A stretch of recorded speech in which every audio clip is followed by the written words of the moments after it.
1000 सीटें मोटे तौर पर वैसे तो बढ़ती घटती रहती हैं। 1000 सालाना सीटें आती हैं और तकरीबन 8-10 लाख फॉर्म भरते हैं। 4-5 लाख बच्चे अपीयर होते हैं। मेंस के लिए 10,000-12,000 के बच्चे क्वालिफाई कराए जाते हैं।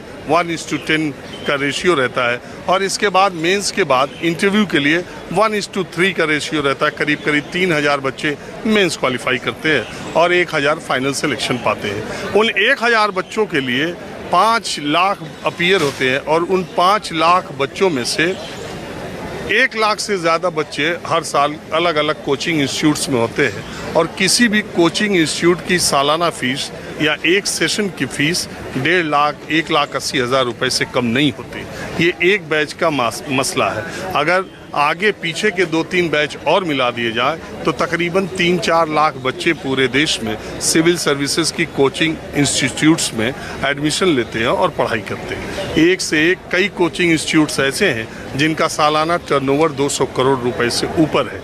मैं ऐसे कोचिंग वालों को भी जानता हूं जिन्होंने 2-2, 150 और 250 करोड़ रुपए के घर दिल्ली जैसी जगहों पर खरीदे हैं। और गार्जियंस की जो आपाधापी और अंधी दौड़ है उसमें उन्हें ऐसा लगता है कि ज़्यादा पैसा देकर या किसी बड़े कोचिंग संस्थान में दाखिला दिलाकर IAS, डॉक्टर, इंजीनियर बनने की गारंटी मिलती है। कई बार बच्चे खुद कोचिंग की तरफ आकर्षित होते हैं इस पूरे माया जाल के प्रति और कई बार बच्चों के न चाहने के बावजूद भी उनको माँ बाप कलेक्टर और कप्तान बनाने के लिए यहाँ छोड़ जाते हैं। नतीजा ये होता है कि गांव का किसान हो या छोटा मोटा व्यवसायी हो, छोटी मोटी नौकरी वाला हो, और ये सारे, और मैं ये आपको दावे के साथ कह सकता हूँ कि ओल्ड राजेंद्र नगर एक ऐसा इलाका है जिसमें संभ्रांत घरों के लोग, रईस घरों के लोग, संपन्न घरों के बच्चे भी रहते हैं और बहुत साधारण पृष्ठभूमि वाले भी रहते हैं। स्ट्रगल साधारण पृष्ठभूमि वाले के लिए ज़्यादा है क्योंकि 30,000 रुपये से कम महीने के खर्च पर आप ओल्ड राजेंद्र नगर में नहीं रह सकते। कोई बच्चा तैयारी नहीं कर सकता। सामान्य पृष्ठभूमि के परिवारों के बच्चे जब 1.5-2 साल तैयारी करते हैं, इतने ही में उस परिवार की आर्थिक तौर पर कमर टूटने लगती है और वो प्रभाव बच्चों के ऊपर मानसिक तौर पर दबाव के तौर पर आता है और फिर वो सिलसिला शुरू होता है जहाँ से डिप्रेशन और फ्रस्ट्रेशन युवाओं में आने की शुरुआत होती है। कल मैं जब यहाँ आया था और यहाँ से मैं कुछ दूर आगे गया तो मुझे महाराष्ट्र का एक बच्चा मिला जिसने अपने मोबाइल में उसी के ग्रुप में महाराष्ट्र की एक बिटिया जिसने कि सिविल सर्विसेज दिया था, प्रीलिम्स वो क्वालिफाई नहीं कर पाई थी और 3-4 दिन पहले की बात है, इसी इलाके में उसने अपने आप को फांसी के फंदे पर लटका लिया, अपने और मौत को गले लगा लिया। बताया ये गया कि 2 दिन पहले ही वो घर से आई थी। उसके ऊपर जो दबाव होगा और जिस तरीके का दबाव होगा उसको आप सोच सकते हैं। अगर 17-18 साल की उम्र में IIT, JEE और मेडिकल की तैयारी करने वाले बच्चों में थोड़ी भावना का ज्वार ज़्यादा होता है, कहते हैं उम्र कम है, लेकिन सिविल सर्विसेज की तैयारी करने वाले परिपक्व नौजवान होते हैं जिनकी उम्र 22-23 साल से ऊपर है।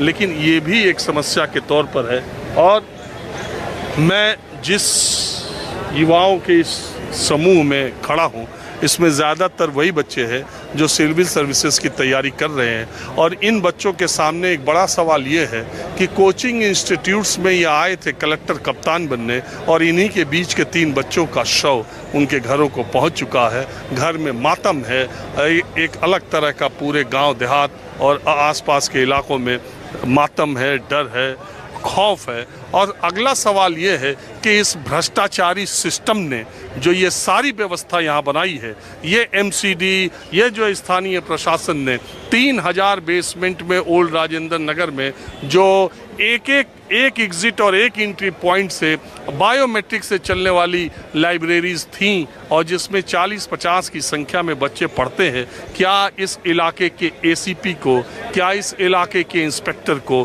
क्या इस इलाके के DCP को, क्या इस इलाके के एडमिनिस्ट्रेशन का SDM जो हो उसको, MCD के जिन अधिकारियों को सस्पेंड किया गया, बर्खास्त किया उनको, या उनके आका जिन्होंने बर्खास्त किया वो, इन सारे लोगों को, इस इलाके के पार्षद को, चाहे वो किसी पार्टी का हो, पिछले 15 वर्षों में, इस इलाके के विधायक का पिछले 15-20 वर्षों में, इस इलाके के एमपी का 15-20 वर्षों में, कौन ऐसा शख्स है जिसे ये पता नहीं है कि ये ओल्ड राजेंद्र नगर की 1-1.5 किलोमीटर की दूरी में हजारों लाइब्रेरीज, हजारों घर में लाखों बच्चे रहते हैं और उनके साथ यही समस्या दो चार है। ये बातें मैं इतना इसलिए कह पा रहा हूँ कि मैं ये घटना होने के बाद ओल्ड राजेंद्र नगर आने वाला पत्रकार नहीं हूँ। मैं यहाँ आता रहा हूँ, मैंने यहाँ बच्चों को कमरे दिलाए हैं, अपने दोस्तों के, अपने रिश्तेदारों के, और मैं कई बार खुद बारिश में यहाँ फंसा भी हूँ। तो ये मैं आसानी से बता सकता हूँ कि इस इलाके की समस्याओं का मामला क्या है। ये घटना होने के बाद पुलिस, पत्रकार, सिस्टम सब आते आपको दिखाई दे रहे हैं। मैंने पहले भी यहाँ से रिपोर्ट किया, इसलिए पूरे विस्तार से मैं ये बात बता सकता हूँ। मैंने जितनी बातें कही इस इलाके के बारे में और एक युवाओं के बारे में जो कॉम्पिटिटिव एग्जाम्स की तैयारी करते हैं, मेरी बात से आप कितना सहमत हैं? मैं एक पंक्ति रखना चाहूँगा, उस कच्चे से उम्र वाली की थोड़ा हो रहा है। मैं ये बोलना चाहूँगा कि ये जो आपने सुसाइड की बात की कि एक सुसाइड हो गया, ऐसा कोई एक सुसाइड यहाँ पर नहीं हो रहा है। पूरी दिल्ली में एक ऐसी मंडी बन चुकी है, एक इसे अब शिक्षा का कोई मंदिर नहीं कह सकते बिल्कुल भी। 1 लाख से कम पे एडमिशन नहीं है। अगर जो एक मध्यम वर्ग का बच्चा है, निम्न मध्यम वर्ग का बच्चा है, उसके माँ बाप कैसे भी जद्दोजहद करके, जो मध्यम वर्ग उत्तर प्रदेश, बिहार जैसे परिवेश से आता है, 15-20 हज़ार में वो लोग घर चलाते हैं। यहाँ 30,000 रुपये देने पड़ते हैं अपने बच्चों को एडमिशन कराने के लिए, अपने बच्चों को रखने के लिए 1 लाख रुपये फीस देनी पड़ रही है। तो यहाँ पर जब फर्स्ट डे बच्चा एडमिशन लेता है तो वहाँ पर बोला जाता है कि भाई आप हमारी फैमिली हो, हाँ के फैमिली तरह रखेंगे। लेकिन जहाँ पर ये घटना हो गई जिस दिन, उस दिन के बाद तक वो फैकल्टी कहाँ पर है, वो टीचर्स कहाँ पर हैं? वो टीचर्स यहाँ पे खड़े हुए बोलते हैं कि you are a student here, you are not a protester, just get up.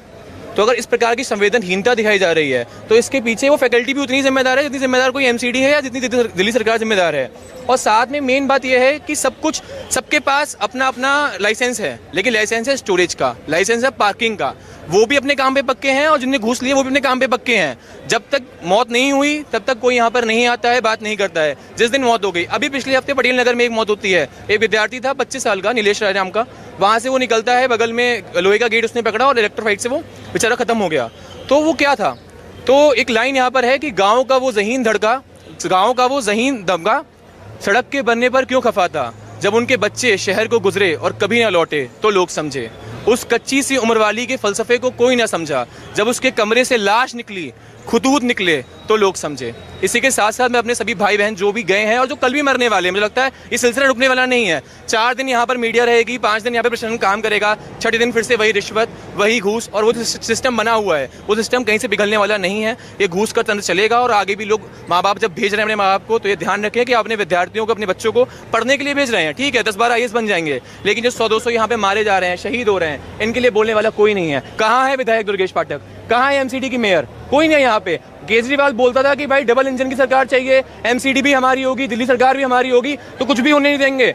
आप दिल्ली का ये कोना मत देखिए, दिल्ली के किसी भी कोने में जाइए, मंदिर बाहर से लेकर आप चलिए कहीं भी पीरागढ़ी तक, हर जगह पे वाटर लोगिंग की प्रॉब्लम है। ये तो देखो, मैं केजरीवाल और बीजेपी की चर्चा नहीं करना चाहता।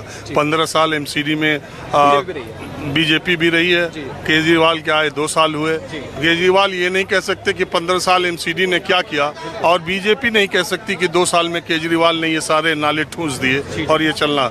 और मैं अपनी आंखों देखी बता सकता हूँ कि पिछले